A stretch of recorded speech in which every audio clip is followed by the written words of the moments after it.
Okay, ladies and gentlemen, Rotarians, members of Malaysian Pediatric Association, today is World Polio Day, and thank you very much for choosing to spend your Saturday with us. Let's begin now. Past Assistant Governor Dr. Selva Kumar Siva Puniam, Event Organizing Chairman. President Siva Kumar Raghavan, the President of Rotary Club of Melawati. We have Past District Governor Leslie Salihuddin, District Rotary Foundation Chair, District 3300 Malaysia. We have District Governor-elect Dato Bindi Rajasegaran, DGE Dolia from Rotary District 3310, District Governor nominee Dr. Krishna Kumar, Dr. Hang Liang Chu, the President of Malaysian Pediatric Association. Our speakers today, Dr. Musa Muhammad Nordin, Past President John Soe, Past Assistant Governor Dr. Bernard Chan, members of Malaysian Pediatric Association, Rotarians, ladies and gentlemen. Good afternoon, selamat datang and welcome to World Polio Day, a Malaysian perspective brought to you by Rotary District 3300 Malaysia and hosted by the Rotary Club of Melawati and Malaysian Pediatric Association. Please take note, to ensure focus and smooth delivery of our event, all participants have been muted. You may, however, use the chat box for comments, pleasantries, as well as the questions later. Now let's begin with the session. Please welcome Past District Governor Leslie Salihuddin, our District Rotary Foundation Chair, for his brief opening address. Over to you, PDJ. Thank you, Yasmin. PDJ, Good afternoon. You all and let you open yours first. Dear Rotary friends, can you hear me? Boleh? Yeah, let me mute others and then turn yours on. Or... Okay, sure.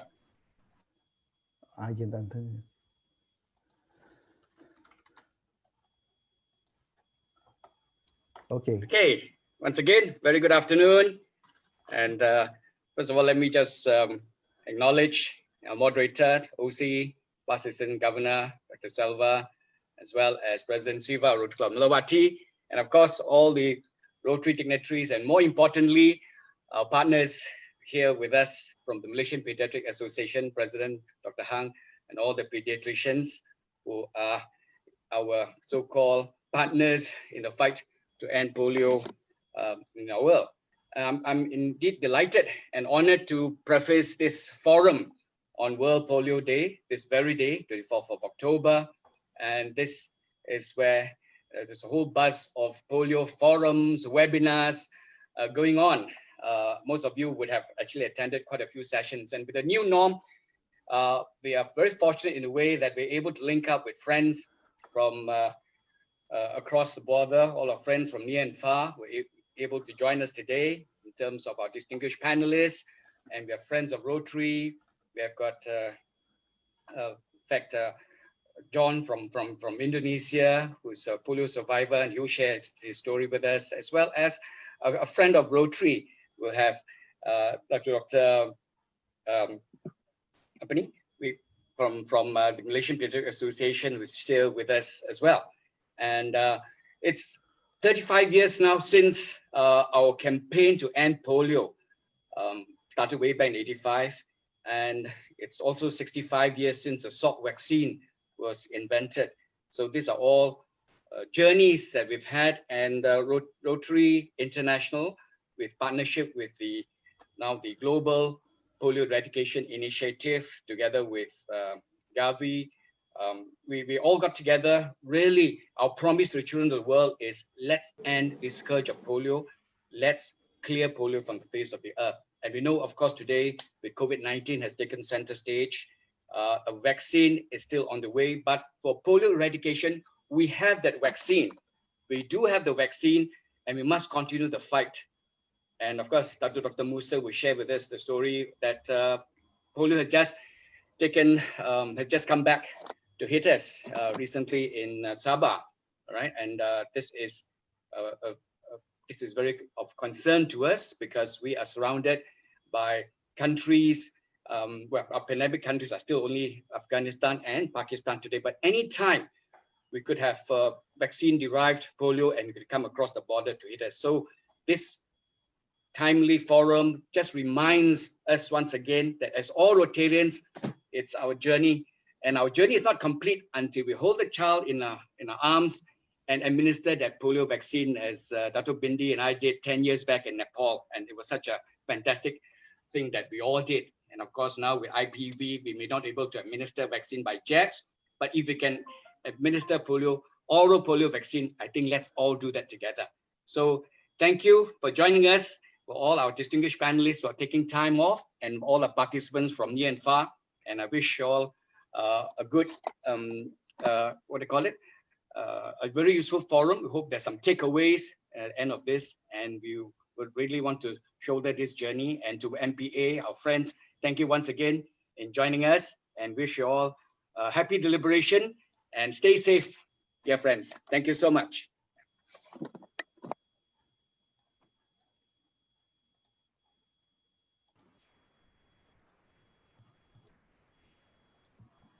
Yasmin, you muted, Yasmin. Yasmin, muted.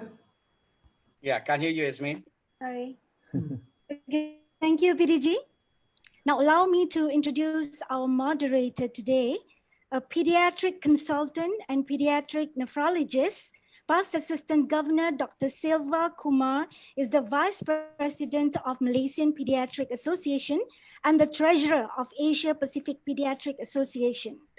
Dr. Silva Kumar is a member of the Rotary Club of Melawati, and he is also the organizing chairman for this event today. Over to you, Doctor. Thank you, Rotarian Yasmin. A very good afternoon, fellow Rotarians, ladies and gentlemen. Indeed, it gives me a great pleasure of being the moderator for today's event, World Polio Day, a Malaysian perspective. To be exact, as PDG Leslie said, it has been 65 years since Dr. John Soe invented the first polio vaccine back in 1955. And to honor that, we have today's lecture series. We have lined up 3 interesting topics, of each will be delivered by eminent speakers, expert in their own field. Questions will be entertained only after all the 3 speakers have spoken.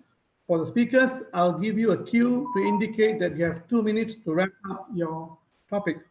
Now, on to our first topic, polio forgotten, written after 27 years to Malaysia, will be presented by Dato Dr. Musa Muhammad Nordin.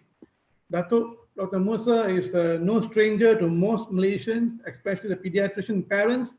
And he has been quite a passionate vaccine advocate and a child health care. He graduated from Cardiff University back in 1982. He obtained his membership from the Royal College of Physicians in 1985. He's also a fellow of the Royal College of Physicians in Edinburgh, Academy of Medicine, and Royal College of Pediatrics and Child Health.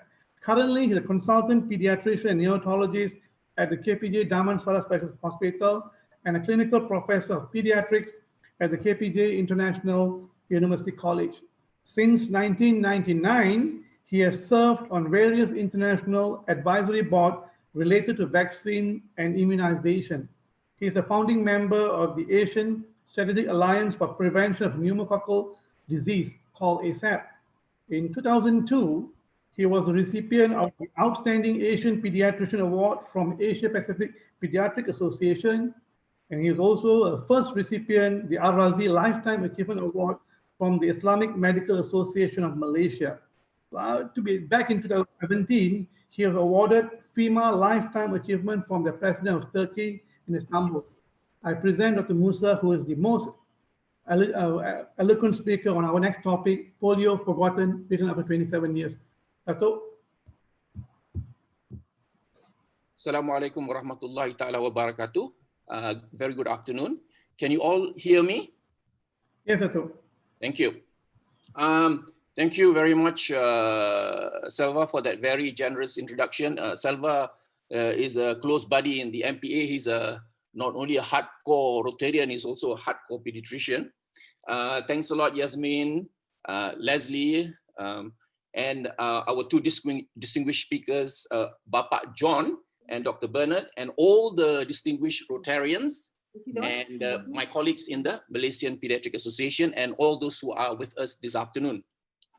This is this is my outline for this afternoon's session, basically to look at the impact of polio immunization, and then quickly look at the updates on the global distribution of polio disease, and then zoom into the milestones of polio in Malaysia and what's happening in Sabah, and then quickly look at the campaign of immunization for polio in Sabah, and then conclude. It is extremely easy to forget the seriousness of vaccine preventable diseases. This is polio in the 1950s. This is the best ventilator that they have. It's an iron lung. And that lady on the bottom left corner was diagnosed at 20 years old, and she's been in this iron lung since 1956. So, and look at this. Children in the United States of America were not allowed to attend summer school, did not go to swimming pool, did not go to summer camps because of the fear for polio. And here they are lining up for their vaccine. So what was said by George Santayana, a Spanish philosopher in 1905, is very true. Those who forget the past, or those who do not remember the past, are condemned to repeat it. This is the story of polio in the United States of America. In 1950, there were 25,000 polio victims. And with this ingenious inactivated vaccine, i.e. dead polio virus that was injected into the muscle, first founded by John Soe, plummeted the incidence of polio to around about 4,000 a year. And this is an amazing man. His altruism is so inspiring. When he was asked by the DJ who owned the patent to the vaccine, he replied, "Can you patent the sun?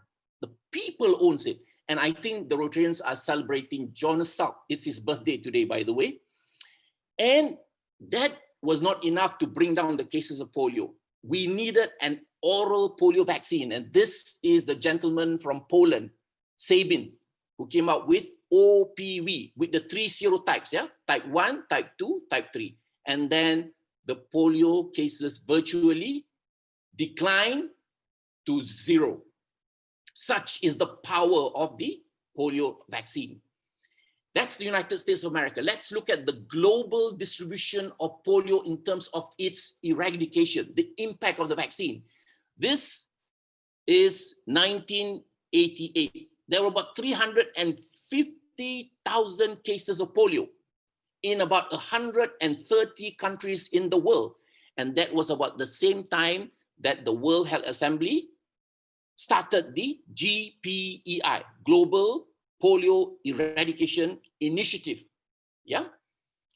And look at this. This is today. But before we go to today, look at this green patch. That is Nigeria.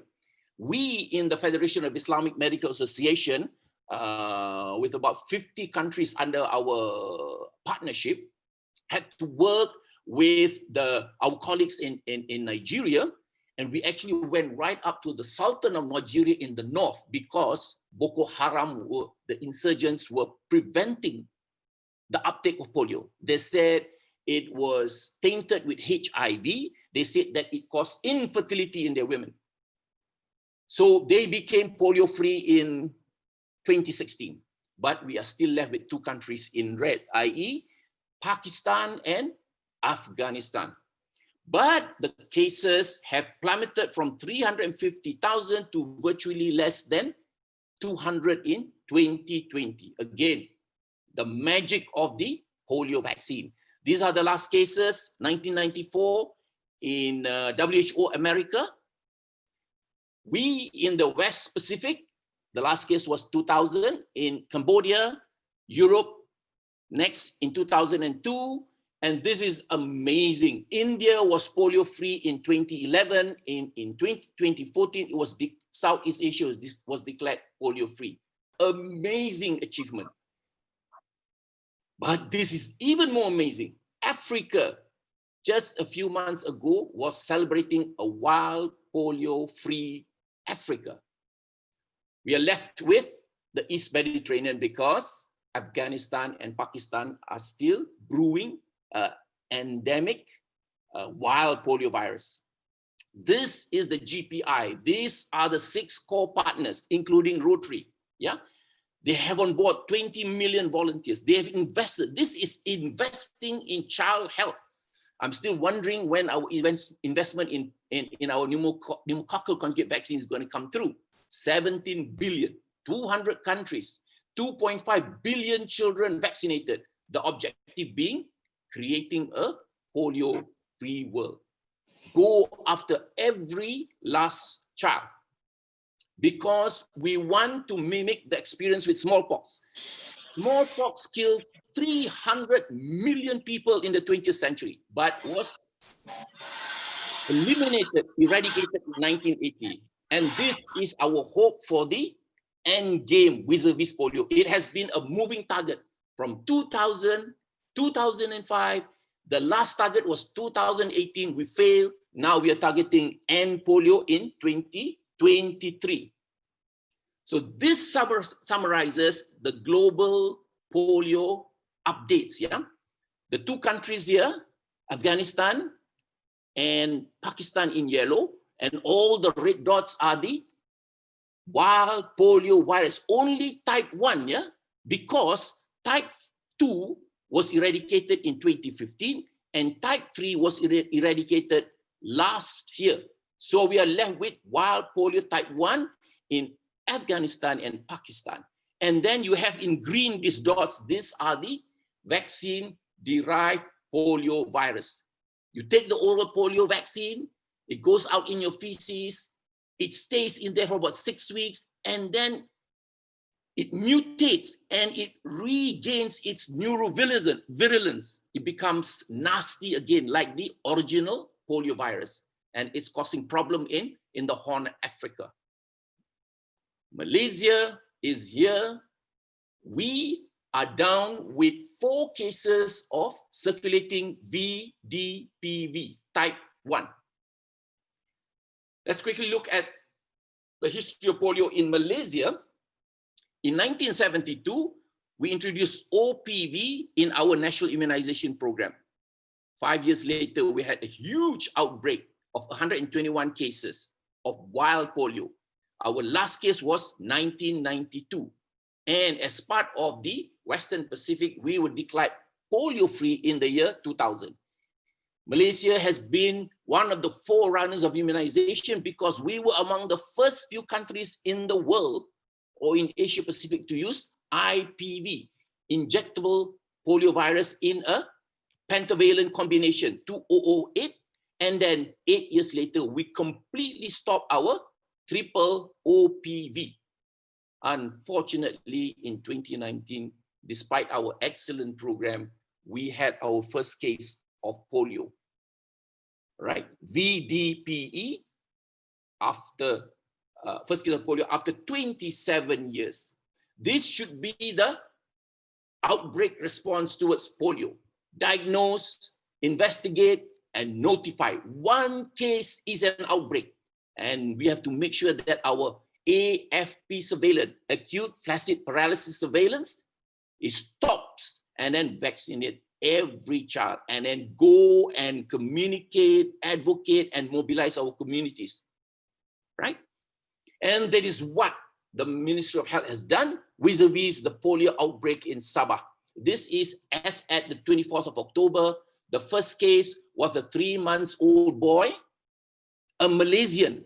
And look at that, it was in Tuaran. Tuaran is just the suburbs of Kota Kinabalu, extremely worrying. The second and third cases were non-Malaysians, an 8-year-old boy, an 11-year-old boy from Sandakan. And the fourth is a 3-year-old non-Malaysian from Kinabatangan. Yeah. And all of this, as I mentioned, were circulating vaccine-derived polio virus. And we found that the genetic configuration, the lineage was very similar to what was happening in our neighboring Philippines. And it is obligatory that we do environmental sampling, right? Because that's one of the ways that they acquire the vaccine-derived poliovirus. And you see, it just confirms, right? 12 in 2019, 8 samples in 2020. That's type 1. This is worrying. We also got type 2 in our environmental sampling, not just in Sabah, but all the states in Malaysia. But God willing, we've not had any cases in Semenanjung because our polio coverage is in excess of 95%. Only when you drop below 95, then you risk transmission. This is the campaign, which was anchored by the Ministry of Health, whereby from 27 December last year till the end of this year, OPV was distributed to all children under 13 all over Sabah. And this involved 2 doses of the bivalent OPV and 2 doses of the monovalent OPV type 2. The bivalent is type 1 and type 3, and the target is 95% coverage. And I think we've done exceptionally well. I think and I believe we have contained it, but there is still a lot of work to do. If you look at the bivalent OPV, we are in excess of 95%. The second dose of the bivalent OPV, just about 94%. We have to work much harder with our monovalent OPV first dose, only 79%. That's about 670,000 children. And the second dose of the monovalent OPV type 2, just 64%. So we have to work with the Ministry of Health, pediatricians, Rotarians, the rakyat, yeah, to bump it up to 95%. And these are the excellent campaigns anchored by our Ministry of Health in Semporna on the east side. This is Beaufort on the western coast. This is Lahad Datu. Lots of insurgents, pirates on the east side, but a lot of work. And this is Sandakan also on the east side. So we are working hand in hand in tandem with the Ministry of Health. And these are my young doctors. They've been at it. And this time, this was about 10 days ago, and we sent off to help with the COVID-19 because that has disrupted the works with polio immunization and surveillance. 5 lady doctors, medical assistant, and three guys, doctors. This guy is amazing. He's an anesthesiologist, right? He is anchoring the team with Dr. Basmullah, and they are in charge of something like 46 islands in the East Coast. That's the South China Sea. Yeah, 2 hours boat ride to get to the destination. Lots of work, and there you are. They are very enthusiastic, young guys, young hearts, big hearts, and we wish them well. And finally, there are a lot of challenges. Do we continue with OPV? Do we stop? Do we switch to the injectable polio? What about vaccine-associated paralytic polio? What about VDPVs? Cost? Is the IP availability? These are the risk and benefit analysis. And I believe GPEI has got the end game sorted out in its polio end game strategy from 2019 up to 2023. It's an excellent collaboration between these partners and the 6 partners and the world. And finally, I must pay tribute, my respect, my adoration. These guys all inspire us. These women in the front line, this guy up in Afghanistan, this guy in Pakistan, this guy up in the snow-capped mountains of Pakistan, to make sure that our lovely children, these young hearts, are free from polio. Thank you very much for your kind attention. Wassalamualaikum warahmatullahi wabarakatuh. Thank you, Dato. Thank you for such a very inspiring and informative lecture.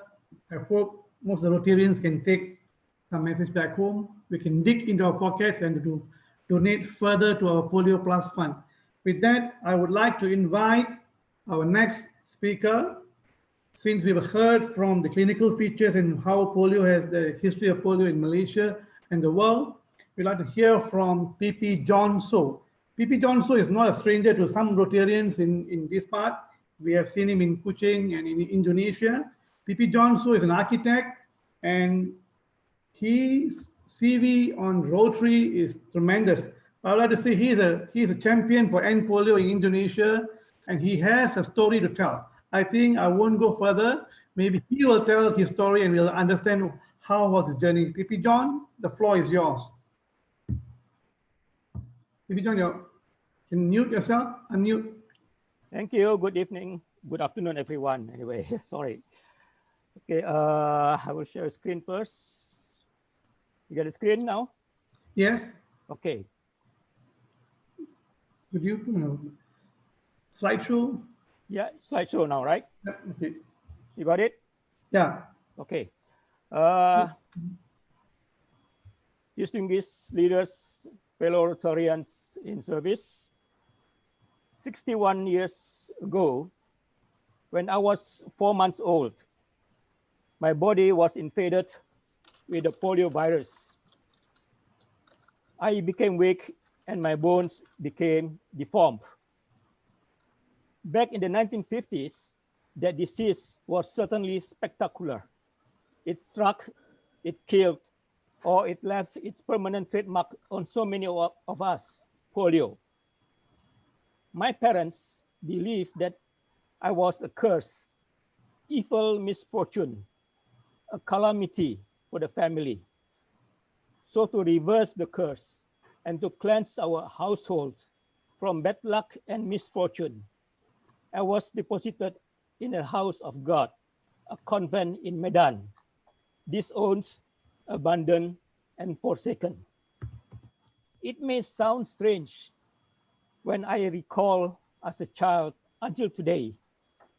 I never blame my parents. I never blame God. I never blame anyone for mistreating me or for the polio that shaped my life. I was just another one of those children at the convent with my own type of problem. A child of nuns cared for by nuns. I spent my days among 200 children, some blind, deaf, crippled, and orphans. PP John, may I stop for a while? If you can click on the power slide, you're still in a small one actually. We can. Oh, I see. On, okay, let me. Down there, the slideshow, you can. Okay. Yes. Thank you. Okay, I just click now. Yeah. I spent my days among 200 children, some blind, deaf, crippled, and orphans. This meant that some could not hear, some could not see. Me, I just could not walk. That was my specific problem. But my young spirit is strong. Even though the polio took its toll on me, I am determined to learn how to walk. I crawled for short distances, but most of the time, I used to have a pair of steel calipers, leather braces, and a wooden crutch to walk. At weekends and holidays, the parents of the other kids will come for visits, bringing food, sweets, presents, or take them out for the day. I had none of that. Nobody came. Nobody brought me anything or anybody. Not only that day, but every school holiday, other children were picked up by the family. But nobody ever asked me even to go outside of the convent. No one cared for me. I was nobody's child, a child of none cared for by nuns. At one period, the convent had to literally close down for the major renovation. The nuns had no choice but to bring me back to my family. A nun found my parents, but my mother rejected me. She knew that I was her son, but she didn't want me in the house. She felt ashamed and saw it as a bad omen.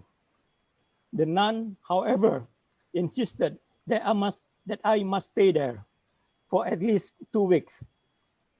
My family refused, and refused, but finally gave in and allowed me and the outcast son to stay.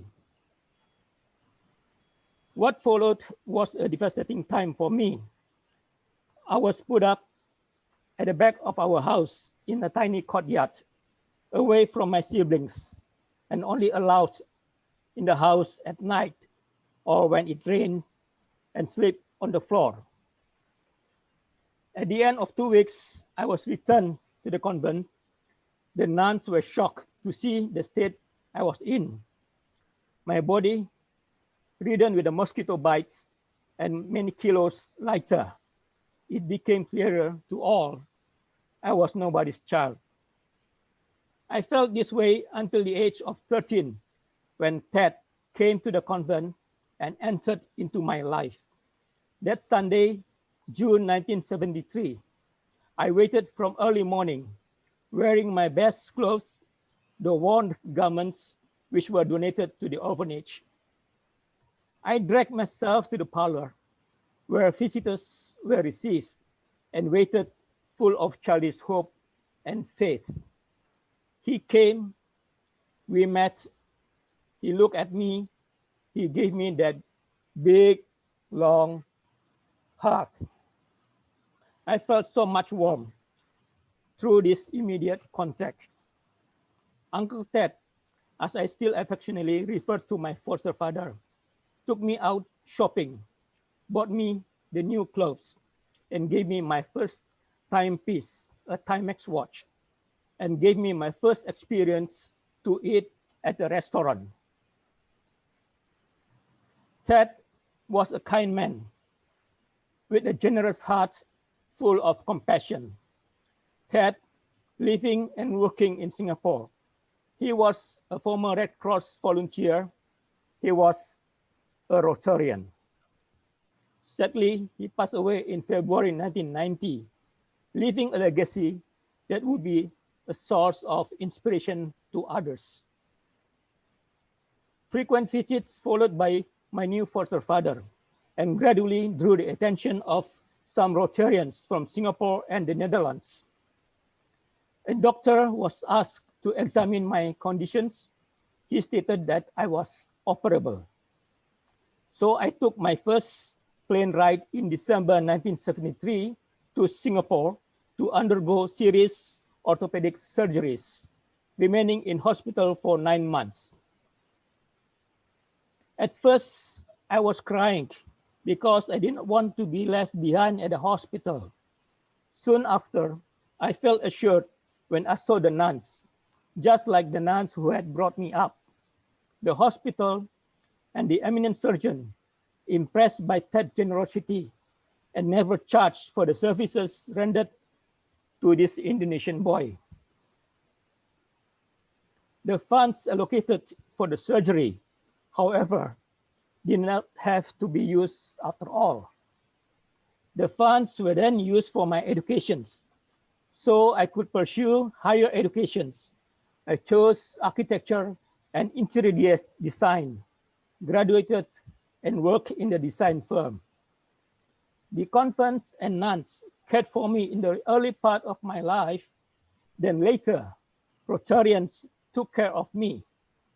I was nobody's child. Now I was a child of Rotary. Ted gave me confidence and love. He changed everything in my life. That was when I began to acknowledge I had become a proper member of the human race. And today, I run my own architectural firm. My friends, for many years, I had to struggle and come to terms with my disability. Now, I felt empowered to utilize and display my abilities. Poliomyelitis is a viral disease which may affect the spinal cord, causing muscle weakness and paralysis. 1 in 200 infection leads to irreversible paralysis. Polio left me with a lot of advantages. I learned not only to be independent, but to insist on it. All I must do is be willing to accept my circumstances, and I get to feel serene and happy. Getting polio is mostly a thing of the past, thank goodness. But we who had polio are alive and have been here all this time. We are with you. The eradication effort continues and must be brought to a successful conclusion. In the end, every single child deserves a childhood free from the threat of the disease that we know how to prevent. Together, we can make that happen. We are very close to making history by defeating polio, but we must maintain our focus and resolve to achieving a polio-free world. Despite the challenges, we have come a long way in a polio eradication. More than 99% of the reduction was achieved by 2000, but the last mile of eradication has proven to be the most difficult. Today, only 2 countries, Afghanistan and Pakistan, remain polio endemic, down from more than 25 countries in 1988. Millions of children have been saved from the death and crippling disabilities, thanks to Rotary and its partners' efforts to eradicate polio in the last 30 years. The essential point is this: if polio threatens even one child anywhere in the world, all children, wherever they live, remain at risk. We cannot fix polio once it happens, but we can fix it before it happens. If we fail in our efforts, we will lose a global investment that now totals more than $10 billion, including over $1.7 billion from Rotarians. We are this close to ending polio, to changing the world. If we don't get every case, polio will be back, stronger than ever. It is just a plane right away. With Rotary's unwavering commitment to end polio, by the end of this decade, a polio-free world will become a reality, and that will be Rotary's gift to the world. Rotary's voice is the most powerful weapon we have in the war against polio. We Rotarians have been given the greatest opportunity in history to end this disease. We can only end it with Rotary's leadership. You don't have to be an expert on polio eradications to be an effective advocate. You can keep it simple. Let us all take immense pride that our voice, our commitment, and our actions are creating our legacy of doing good in the world. Polio is not over. There are millions of survivors. We are all still here for the duration of an average lifespan. Some of us are living with a substantial physical disability and have had rewarding family lives and productive careers in fields where we never have to mention or even think about polio. Only a polio survivor can develop post-polio syndrome. While polio is a contagious disease, post-polio syndrome is not. PPS is a condition that affects polio survivors years after recovery from an initial acute attack of the poliomyelitis virus. The polio virus attacks specific neurons in the brainstem and spinal cord. Most often, polio survivors start to experience gradual new weakening in muscles, that were previously affected by the polio infection. Weakness in swallowing muscles can result in aspiration of food and liquids into the lungs and lead to pneumonia. There is currently no cure for post-polio syndrome. So treatment focuses on helping to manage the symptoms and improving the quality of life. A major problem confronting millions of polio survivors is that too few doctors in both industrial and developing countries have little knowledge or understanding of it, even in advanced countries. Little do we know that past President Ted Ponti leaving a lasting impression on me and to everybody with his Rotary spirit. We need to share our wisdom about living and loving with a lifelong disability with the world. We must learn to accept help from others, be grateful for help we get, and thankful for whatever abilities we still have. As I built up confidence, I began to aspire to be like those who have helped me all this time, not to be a nun, but to be a Rotarian. To be not at the receiving end of help and relief, but to be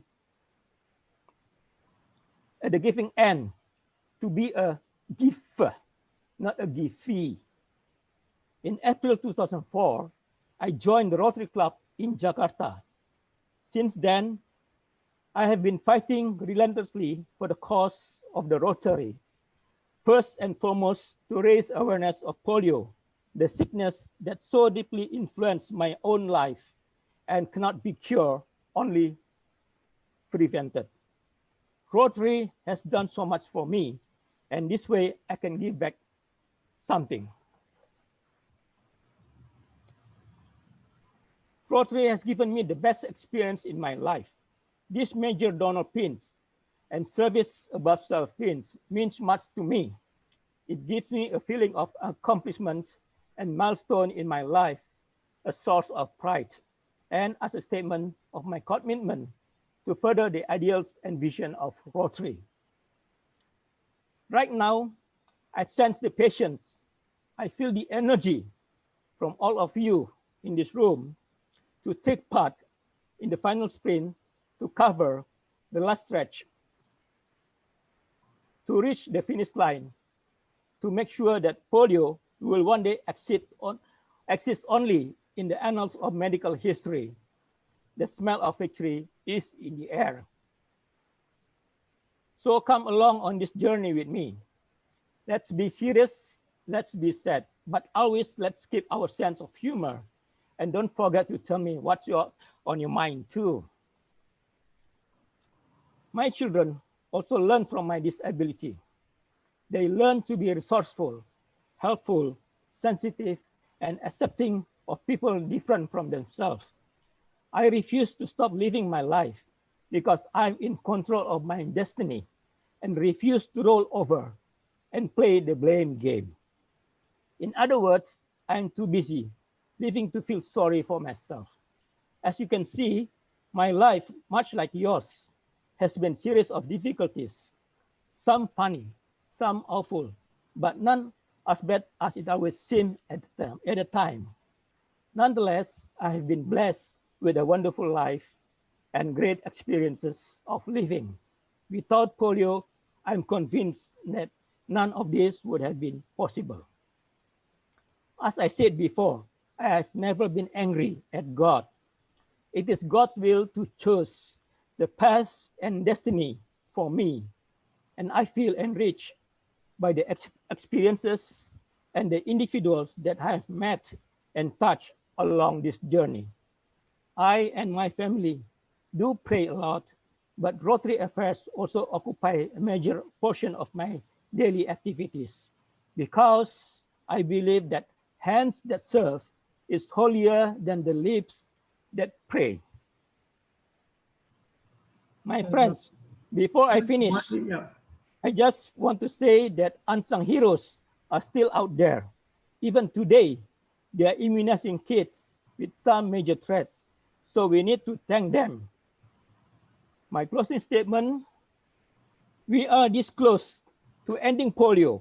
We must remind ourselves that we have not reached the bus stop in our wild polio virus education. It is just a comma. But with the Rotary's unwavering commitment to end polio, by the end of this decade, a polio-free world will become a reality, and that will be Rotary's gift to the world. Thank you. Thank you, PP John. It's such inspiring. I've heard you twice, one in Kuching and one in Indonesia, but you still inspire me. I'm sure if it's inspired all the Rotarians and the pediatricians who are listening to us, I think we should finally reach the last stretch and end polio, that we don't want to see such misery anymore. I know we are running short of time, but I would like to invite our next speaker, past Assistant Governor Dr. Bernard Chan from Rotary Club Bandar Sumber, my close friend. He is a graduate of University of Malaya. He's a consultant general surgeon and is currently working in Hospital Pantai, Sungai Petani. And he has joined, he's a charter member of Rotary Club Bandar Sumber since 2010, and he was president in 2014. He was assistant governor 2017-18, and he has been the prime mover of a PolioPlus subcommittee chair for our district 3300 since 2017. Before that, I would like to take just less than a minute.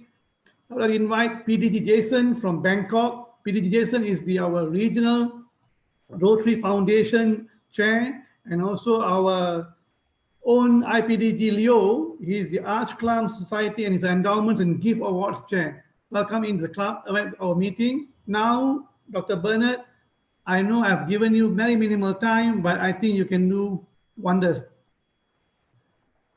Thank Bernard? you.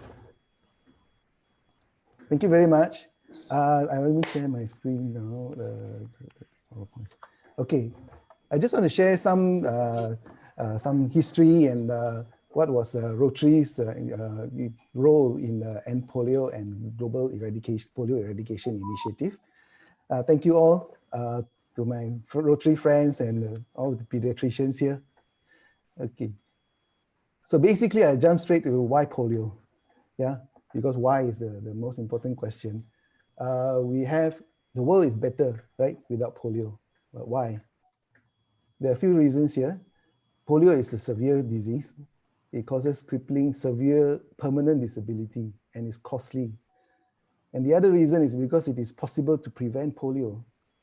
So it cannot be treated, but it cannot be cured, but it can be prevented. So this came from a discussion from 1979 in Rotary. All right. If you look back, you know, this is not a third world country. 25,000 people died in New York, had polio and paralyzed. This is New York. The effects that we all know. And the important thing is polio can be prevented with a vaccine. If you see the similar slide as Dato Musa shared, the number of cases before polio vaccine, after 1 decade, down to 100, another decade down to 10. So this is in developed countries, but it was still threatening in many other countries where they couldn't afford to run a vaccination program properly. So this is where Rotary came in, 1979. At the time, the Rotary International President was Clem Renouf from Australia. And he, together with the district governor from America, USA, he was in the CDC himself, Dr. John Soe. So they pushed for a partnership. And after discussion, they found that, okay, after the second disease that you can eradicate, you can actually move to eradicate after smallpox is polio. And it's a significant disease which can be done. So in 1985, PolioPlus was born. Okay, what is PolioPlus? PolioPlus actually signifies that is polio. The main quest is polio, but there were also 5 other diseases at that time, which were actually vaccine preventable diseases. And PolioPlus also signified that not only polio was to be eradicated, but this program can actually be expanded to other vaccine preventable diseases. Here you see the Albert Sabin, and he made a case for in the International Convention of 1985. He was given an award, and he was there, and he convinced Rotarians to go for polio as a target. Right? And he's Albert Sabin, as you know, is the he created the oral polio vaccine. And from 1985, we went on to 1988, where Global Polio Initiative was formed.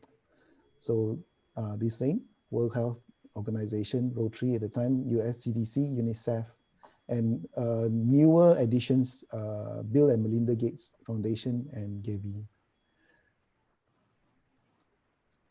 Okay, to put things in perspective, this is what Rotary's contribution in terms of funding. We started in 1985, and the amount has gone up and down, and the total of coming to $1.5 billion US over the past 30 over years. So that is a contribution.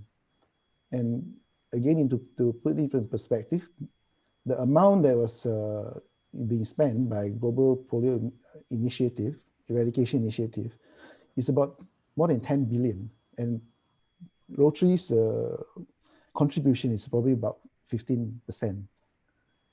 As you can see now, the biggest contributor in 2019 is Bill and Melinda Gates Foundation. So for every $1 US that Rotary gives to polio eradication program, Bill and Melinda Gates actually matches with $2 US. And besides that, countries like US, World Bank, Germany, Islamic Development Bank, government of Pakistan, all these actually contribute. So it's not a one organization show, right? It's a really big collaboration worldwide. So where does the money go to?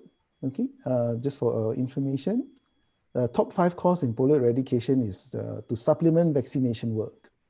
The work, the service that they provide, and the facilities actually the main cost.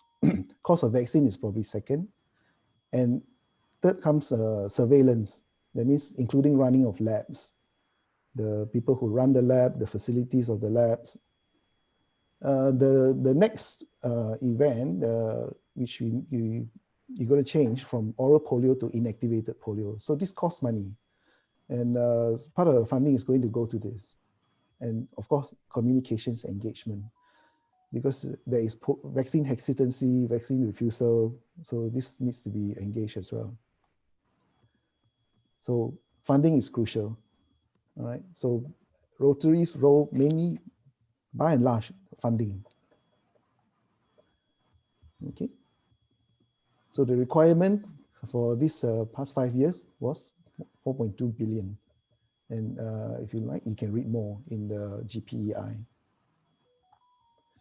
Okay, so where does GPEI work at the moment? There are 2 endemic countries left, which are Afghanistan and Pakistan, and 26 outbreak countries, including Malaysia. So these outbreak countries are not wild polio outbreaks, but they are circulating vaccine-derived polio vaccine. And there are 3 at-risk countries. There are no more outbreak, like one of them is Indonesia, but they're still at risk. So GPEI still works there. Okay, what are the triumphs? While polio has been eradicated in Africa, the last case was 4 years ago, and just recently was certified as polio-free. And another one is wild polio type 3 was eradicated just last year. So now we only have one left. 2 and 3 are gone. Okay, these are current figures. The 2 countries were Afghanistan and Pakistan. There are still cases. And these are the most current figures of 52 and 77. If you can see, in 2017 was the lowest point of polio, where there were only 14 cases in Afghanistan and 8 in Pakistan. After that, the polio cases went up again in last year. One of the main reasons was actually polio vaccine refusal. Okay, there was a fake video resulted in the attacks on vaccination workers. This lasted for many months. I think it's about 6 months where there was a lot of attacks. We'll show this no time. Okay, and global polio, these are the places where polio are still present, as Dato Musa has shown. So these are wild polio are still in these areas. And these are all circulating vaccine-derived polioviruses, including Sabah. So that's a challenge as well. And for non-doctors here, the way to combat this vaccine-derived poliovirus is actually to give more better coverage of vaccination. Okay, so 5 reasons, and just to highlight that the health savings of polio eradication, it's projected that you will actually save money by putting money in eradication. So what do we do now for Rotary? We send money, raise awareness. One of the main awareness programs, Vaccines Work campaign. So you can see polio is proof. You saw that the numbers came from tens of thousands. In fact, worldwide, there were 300 over 1,000 a year cases of polio, and now there are 100 over. So give to PolioPlus. This is the website for you to give. And Bill and Melinda Gates Foundation matches $2 for every $1 we give. So today is World Polio Day. This is what some of the activities and programs. If you can see, it's a worldwide affair and many events worldwide. These are some of the events that have happened before, past few years. And this is now. Yesterday, Dr. Janet spoke on the bumpy road.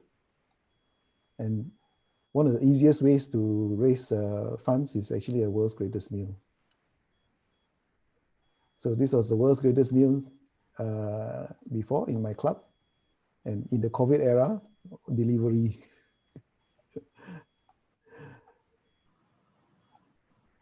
Okay, some other programs, Purple Crosses, and we had End Polio Now candles before, and as a sign of the times, now is a trending mask.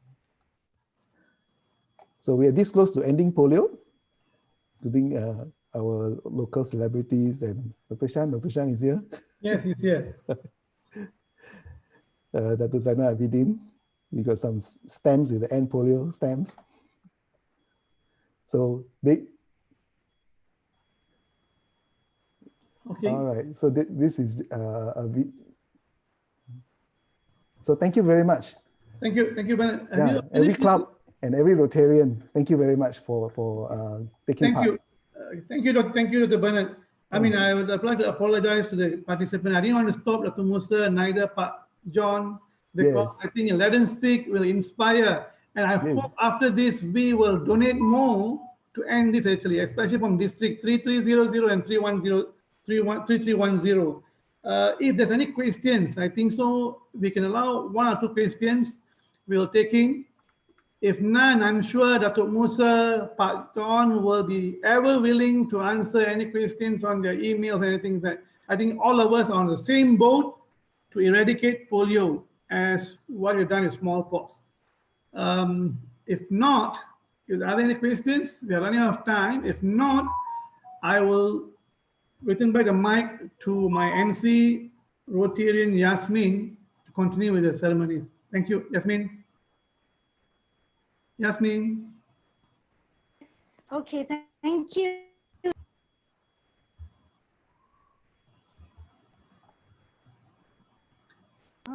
Yasmin, you muted? Yeah, okay. Yeah. Thank you. Thank you, Dr. Selvakumar, for your very sharp and succinct moderation. And now we invite District Governor-elect Dato Bindi Rajasegaran to thank our speakers. Please welcome Dato Bindi.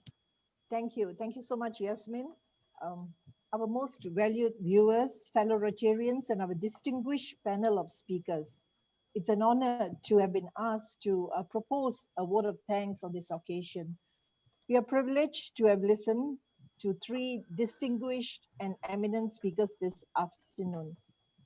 Dato Dr. Musa is a gentleman that I hold in high esteem, and I've known him for a very, very long time. He's passionate and sincere in all his service to humanity, which has been astounding.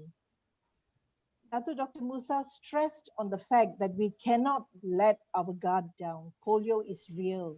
It can come back, and with a vengeance. The health of our future generations is at stake.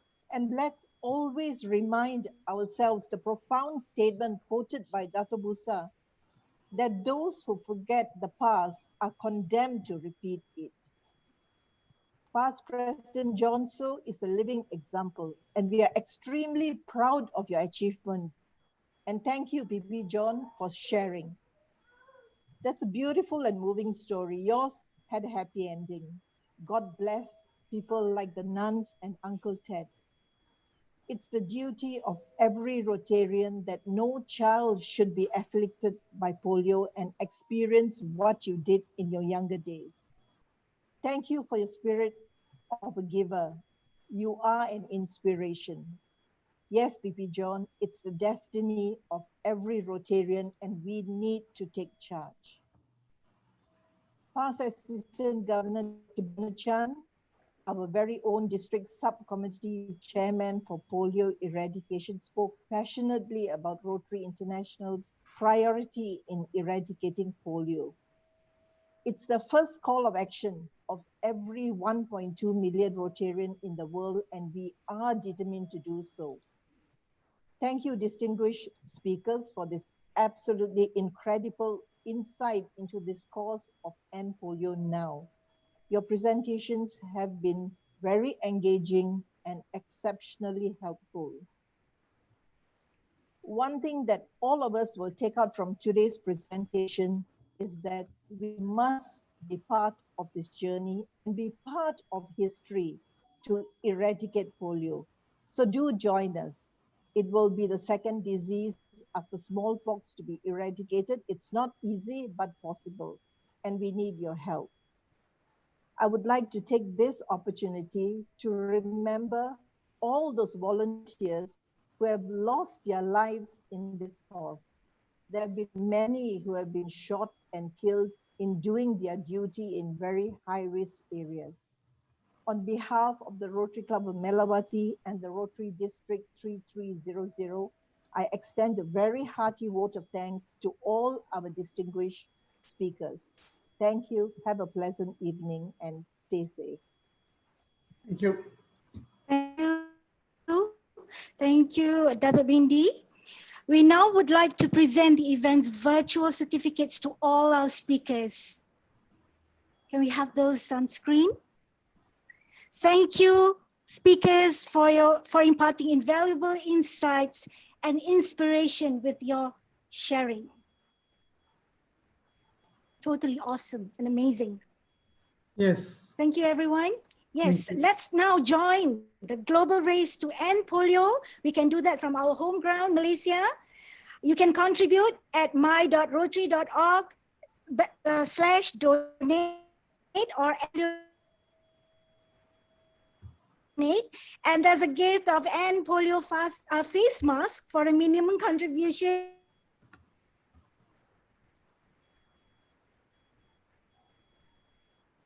And you may also get this End Polio. I'm not sure whether people can see. There's a t-shirt, End Polio t-shirt. Now, yes, that is wearing one. That is from Rotary Club of Bukit Angkasa. I just got it today. Yeah, so you can get. I've got it from my colleagues from MPA, Yeah. Dato Musa, Dato Zol, Tiaga, and Yazid.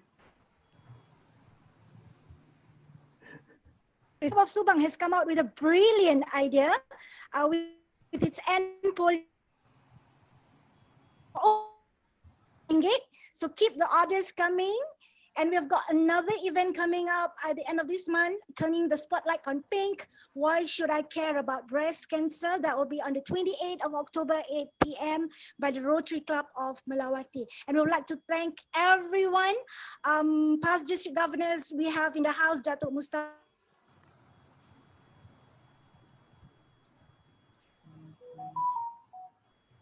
District 3310, and PDG Jason from Bangkok. And also we have Assistant Governor Dr. Rajesh, who is the world greatest meal coordinator in Malaysia. So ladies and gentlemen, on behalf of Rotary District 3300 Malaysia, the Rotary Club of Melawati, and Malaysian Pediatric Association, thank you for your presence, for your support, for your attention. Have a great weekend.